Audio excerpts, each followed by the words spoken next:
If you're a small YouTuber who's been watching lots of videos on how to grow your channel, this video is going to be really important to you. The reason is that there's lots of tips out there claiming to be the key to getting 1,000 subscribers. And it can be really confusing knowing if they actually work. And I've actually tried a bunch of these tips, and what I found out may surprise you. Is optimizing for search the best way to grow? There are so many videos about ranking on search, but nobody seems to answer the question, is that the right strategy? Let's break it down by some of the numbers. 70% of viewers' experience on YouTube start their watch session or continue their watch session from suggested and homepage. So it seems like if you want to reach the most people, getting on recommended and homepage is the way to go. In fact, one of my videos had over 60% of the traffic come from there, which I was really happy about. But something weird was going on in that my retention really sucked. And when I looked into it, I found that the videos recommending mine were not even in my niche. So it made me kind of question this strategy. Then I saw an interview with Todd Todd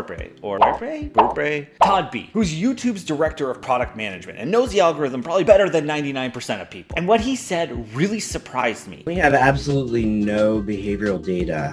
I would say search is probably the first place for fresh videos. So when you are making videos for search, you have to think about the viewer's journey getting to search. Why are they going there? What's important? What problem do you have to solve? If you can get into a very specific or underserved market, that's going to be really helpful to get higher in search. Which leads me to keywords. I've had a complicated relationship with you. After all, this piece of advice is all about putting keywords in description, tags, titles, thumbnails, because you're giving the algorithm more data to figure out what your video is about and then surface that in front of the right viewer. But are they really necessary in order to rank higher on search? I've done this and I've also completely ignored it. And here's what I've learned. The keyword in your title and description does provide some metadata. But if you are really struggling to get high on search, keywords are not going to be the be-all end-all. It's not going to change your life. More important signals for the algorithm is, are people clicking on your thumbnail and title, and are they watching your video all the way through? So you would want to focus your attention way more on thumbnails, titles, and your content in general.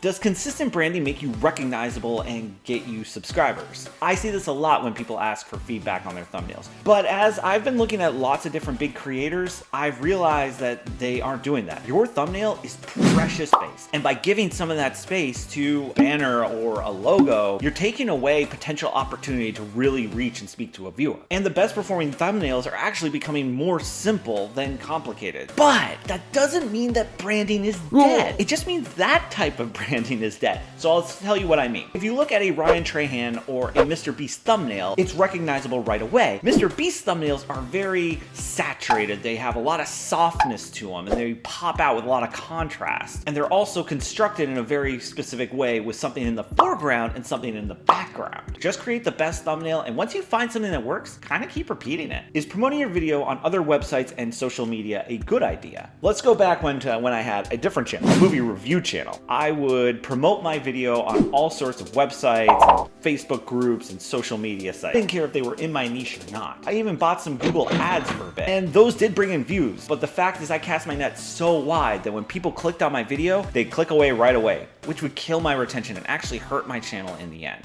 And so I kind of wrote this off for a very long time. And then let's bring back Todd B. Identifying other places where your content might be relevant. It could be everything from Facebook groups, Discord servers, Twitter, etc. Seed your video in places where you are going to get some watch history and kickstart that signal. Yeah, share your video on certain websites and social media that is targeted to the audience you're trying to reach, which is really important. Don't just spam them. Will YouTube Shorts get your channel tons of growth? Okay, here's what we know about the Wild West known as YouTube Shorts. There are 30 billion daily views. A view is any time your video is surfaced in front of a person. The majority of traffic is from the Shorts feed. And those views that you get counted towards someone's watch history. I've been making shorts for quite a bit on this channel, and every time I get something that even performs slightly well, I see my main channel get a bit of a bump. There's a ton of talk right now on the best YouTube short strategy, so I'll just tell you what I keep mine to under 30 seconds in length.